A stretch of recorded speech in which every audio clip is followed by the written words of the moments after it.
Good evening, everybody. This is Extreme Technologies, and my name is Hari Prasad. Today, I would like to express my ideas, my views, my experience on this offline data entry work from home. So, if you don't mind, shall I continue my demo class in Telugu language? No problem. Because most of the people are coming for Telugu demo only. Just I want to explain more than in English. Is it okay, all of you? Okay. Those who are unable to process, so you can ask us after completion of the demo class. I will explain you each and every part. Okay. So thank you very much. Nowadays మనందరికీ తెలుసండి, data entry jobs అంటేనే fake and fraud మాత్రమే ఉంటాయి. Money తీసుకుంటారు కానీ work రాదు, salary రాదు అని చాలామంది చాలా రకాలుగా ఇబ్బంది పడతారు. సో ఇక్కడ మాత్రం మీకు అలాంటి ప్రాబ్లం అంటూ ఉండదు. మీకు ఇన్ టైంలో వర్క్ ఉంటుంది, ఇన్ టైంలో శాలరీ కూడా ఉంటుంది. కావాల్సిందల్లా మీరు వర్క్ అనేది కరెక్ట్గా చేసి సబ్మిట్ చేయడమే. ఆ కరెక్ట్గా చేయడానికి కూడాను మీ వైపు నుంచి సొంతగా చేయాల్సిందంటూ ఏమీ ఉండదు. వర్క్ 100% అవుట్పుట్ రావడానికి కావాల్సిన గైడ్లైన్స్ అన్నీ కూడా మేమే ప్రొవైడ్ చేస్తాము. You just SIT and do the work according to our guidelines, it's more than enough. మళ్ళీ చెప్తున్నాను, సో చూచి రాత కాపీ రాసినట్టుగా ఉంటుంది, గైడ్ చూసి రాసినట్టుగా ఉంటుంది. Because this work is called only digitisation work, not correction work. మీ వైపు నుంచి కరెక్ట్గా చేయాల్సిందంటూ ఏమీ ఉండదు. జస్ట్ మేము ఇచ్చిన డేటాని యాజ్ టీజ్గా మీరు ఎంఎస్ వర్డ్లో టైప్ చేసి ఇస్తే సరిపోతుంది.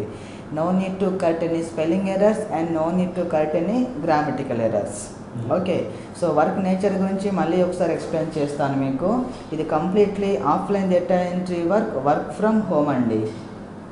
మీకు డేటా అనేది స్కాన్డ్ ఇమేజ్ ఫైల్లో మాత్రమే ప్రొవైడ్ చేస్తాము. జేపీజీ ఇమేజ్ ఫైల్లో కానివ్వండి, టిఫ్ ఇమేజ్ ఫైల్లో మీకు డేటా ఉంటుంది. మ్యాథమెటికల్ ఈక్వేషన్స్ కానీ, డయాగ్రామ్స్ కానీ, ఫ్లో చార్ట్స్ కానీ మీకు ఏమీ ఉండవు.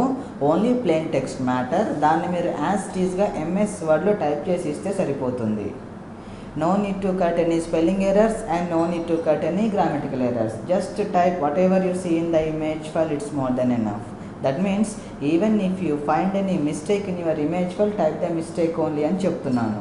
One file equal to single side single page A4 సైజ్లో మాత్రమే ఉంటుంది. డేటా అనేది మీకు నెక్స్ట్ పేజ్కి వెళ్ళదు. Contents 33 to 45 lines. Okay, one file equal to single side single page A4 సైజ్లో ఉంటుంది. పర్ పేజ్ మీకు 20 రూపీస్ టు 30 రూపీస్ వరకు పే చేస్తాము. మీ మంత్లీ శాలరీస్ వచ్చేసి 3000 రూపీస్, 5500, 10,000 అబవ్ కూడా ఉంటుంది. అంటే మీరు మంత్లీ ఎన్ని పేజెస్ చేస్తున్నారు అన్న దాన్ని బట్టి సో మీ శాలరీ ఉంటుంది. మరి ఎంత కరెక్ట్గా వర్క్ చేస్తున్నారు అన్న దాన్ని బట్టి కూడా ఉంటుంది. ఇది మీకు జనరల్గా basic information about this offline data entry work from home. ఇక రిజిస్ట్రేషన్ ఫీ విషయానికి వస్తే ఇది కంప్లీట్లీ వర్క్ ఫ్రమ్ హోమ్ అండి. వర్క్ ఫ్రమ్ హోమ్ అంటే రిజిస్ట్రేషన్ ఫీ అనేది ఎక్కడైనా ఉంటుంది. But customer has to analyse whether it is genuine or not. ఇక్కడ కంపెనీ ఎంత జెన్యూన్గా వర్క్ ప్రొవైడ్ చేసినా సరే కస్టమర్ కూడా అంతే జెన్యూన్గా వర్క్ చేసి సబ్మిట్ చేస్తారు అన్న నమ్మకం లేదు కదా. ఒక 10 మందికి వర్క్ ఫ్రీగా ప్రొవైడ్ చేస్తే ఒక్కరో ఇద్దరో ఇన్ టైంలో సబ్మిట్ చేస్తారు, మిగతా వాళ్ళు ఎవరు చేయలేరు. దానివల్ల కంపెనీకి ప్రాజెక్ట్స్ లాస్ అవుతాయి కదా.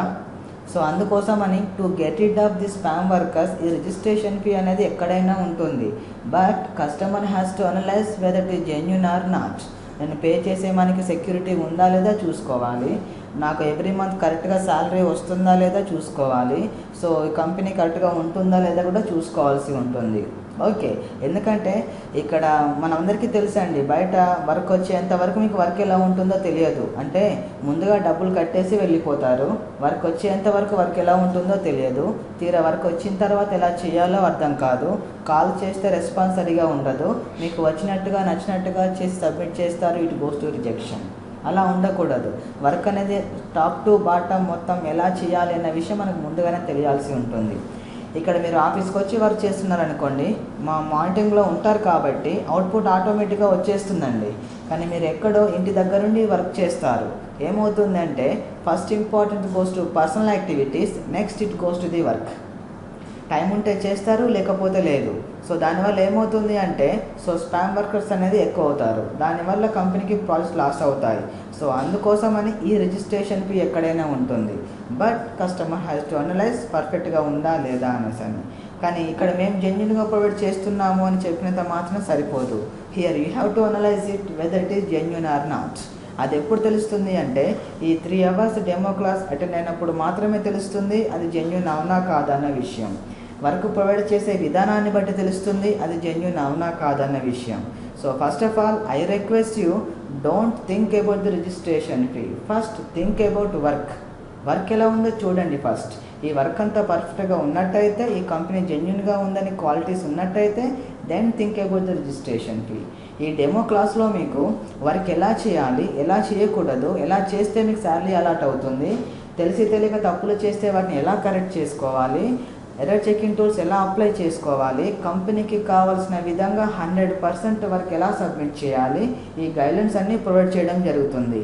ఈ డెమో అయిపోయిన తర్వాత మీ డౌట్స్ అన్నీ కూడా క్లారిఫై చేయడం జరుగుతుంది. దాని తర్వాత మీ మెయిల్ ఐడికి శాంపుల్ ఫైల్స్ అన్నీ కూడా ఫార్వర్డ్ చేసేస్తాము. ఇక్కడ ఆఫీస్లో వర్క్ చూస్తారు, వింటారు, ఎలా చేయాలో నేర్చుకుంటారు.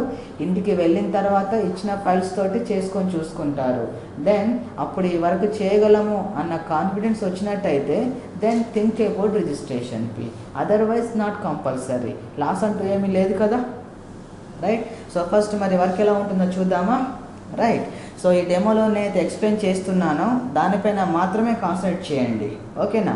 ఈ డెమో అయిపోయిన తర్వాత మీ డౌట్స్ అన్నీ కూడా క్లారిఫై చేయడం జరుగుతుంది. సో అంతవరకు మీ మొబైల్స్ ఏమైనా ఉన్నట్టయితే కంప్లీట్లీ సైలెంట్ మోడ్లో పెట్టండి, వైబ్రేషన్లో కూడా వద్దండి, కంప్లీట్ సైలెంట్లో పెట్టండి. ఎందుకంటే మీరు ఒక 5,000 రూపీస్ పే చేసి MS ఆఫీస్ కోచింగ్ తీసుకున్నా సరే ఈ గైడ్లైన్స్ అన్నీ మీకు ప్రొవైడ్ చేయడం వీలవ్వదు. కాబట్టి చాలా కాన్సన్ట్రేట్ చేయండి, ఓకేనా? రైట్.